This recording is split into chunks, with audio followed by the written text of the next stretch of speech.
because you don't know who will be next. So now, why does that news not contain? Today, the government has decided to open a new refinery so that fuel can be cheaper. Why does that news not come up with something that today the government has launched a fund to bring primary health care to every local government, and on the strength that no ward should exist without having at least a basic clinic? Yes. What does the government do for us? Is it only flyover you will build? If there are no human beings, if they finish killing all of us, who will use the flyover? Use it. Let's call a spade a spade.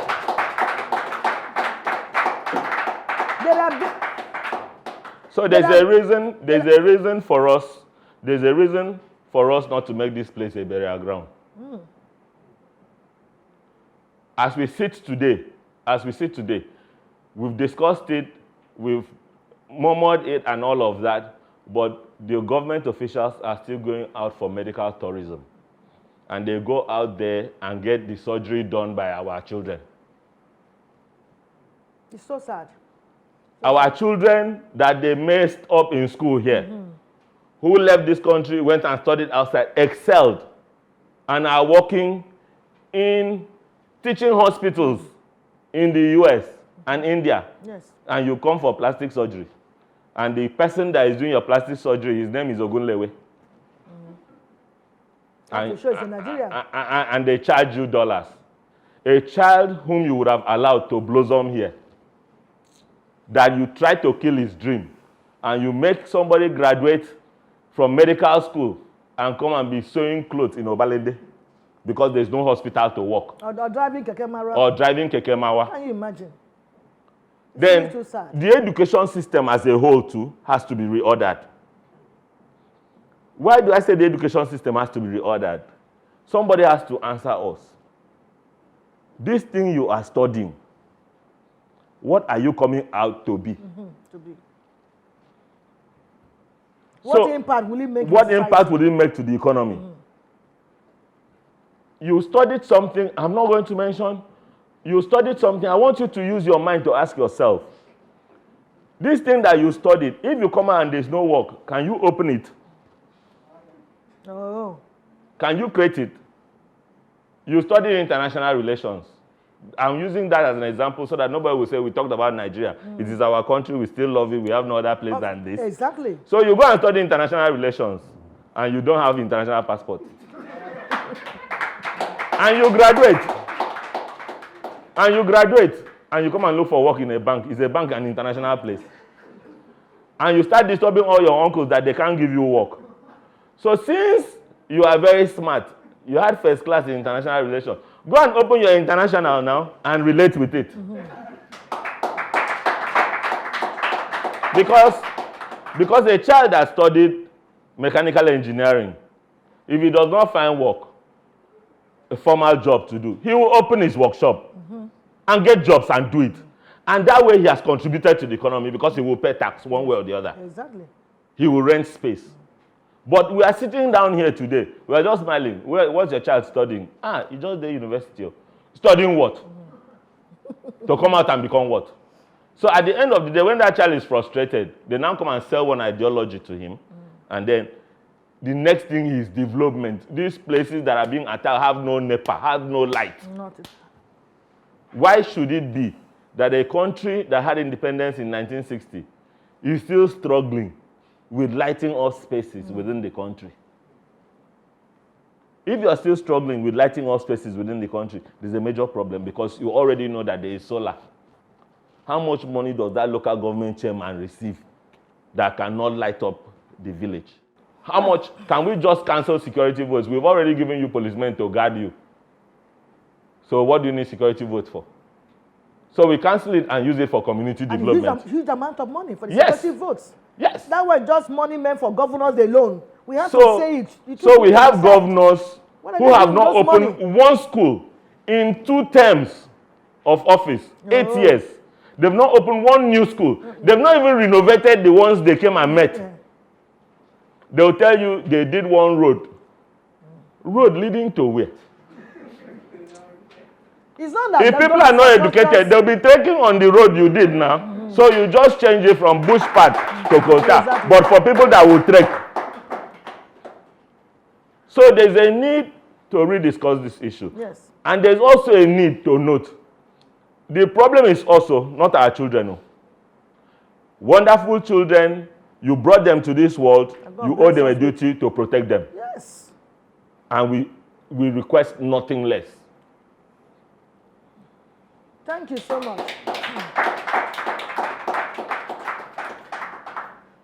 Thank you so much. We really need to say the truth. And we believe that those who are concerned will hear us. It's time we go into action. There's something they call economics called a scale of preference. Not that these infrastructures, the governors or whatever states are building are not necessary, but let us prioritize. Education is very important. This health we talk about is very important. Before, the roads are good, yes, to be able to transport our goods from the rural area maybe to township, yes, that will not, but at least give more preference to education and more preference to healthcare. When we do this, and then, of course, it's number one, if not, should be this unemployment. Let's create job for these youths. When they are occupied, they will not participate in some of these things we're talking about. Because I do that of a man that says, I do say devil workshop, something like that. So when they are well equipped and engaged, and they are busy, the few of our youth that are working, you can't see them messing around because they are busy doing something. Let us give heed to this unemployment we are talking here. Create something for these youth.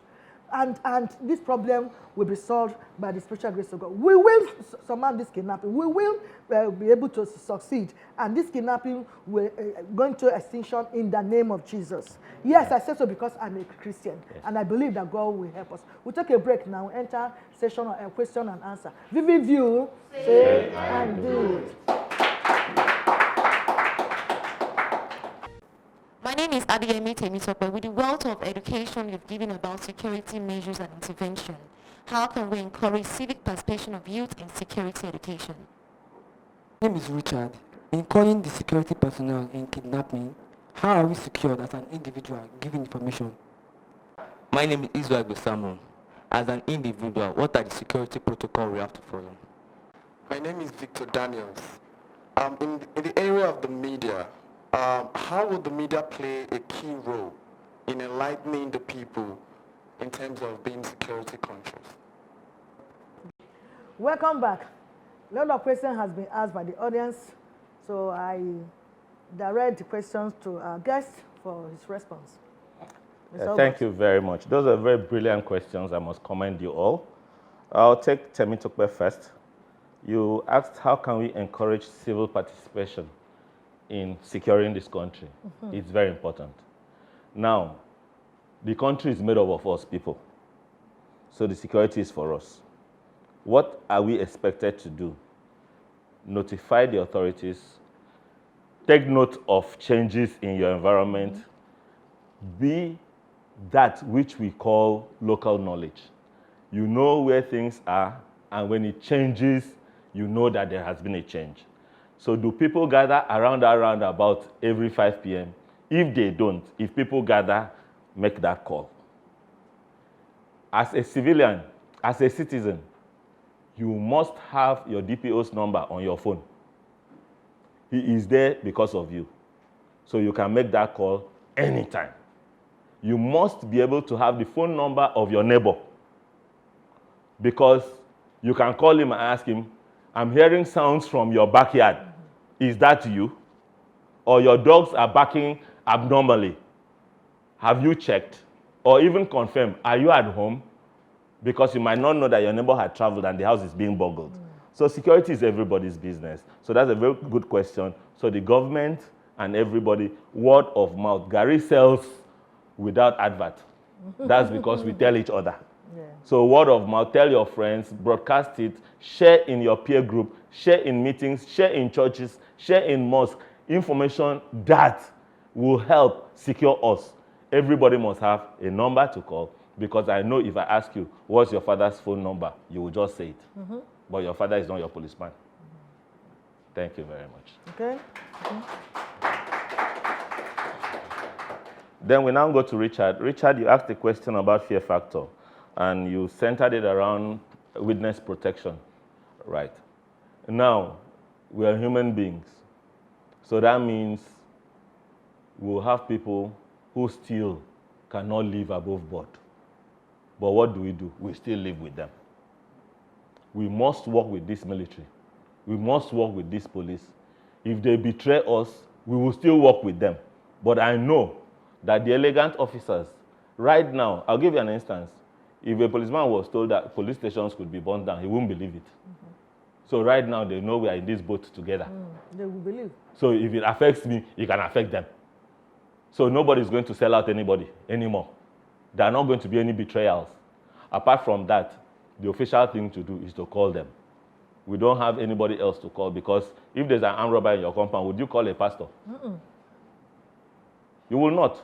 If there is fire in your house or in your neighbor's house, you won't call a comedian. It's the firefighter. You call the fire service. Yeah. Fire service, yes. So get their numbers ready and trust that they will give us witness protection. They will not tell who reported, and they will not also disclose source of information. They shouldn't do that. Because there is an oath of office, there is non-disclosure oath that we make. You do not disclose your source.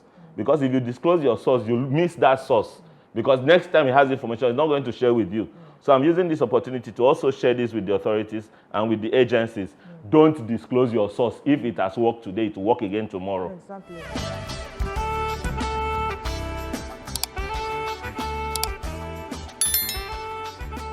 This is VVV.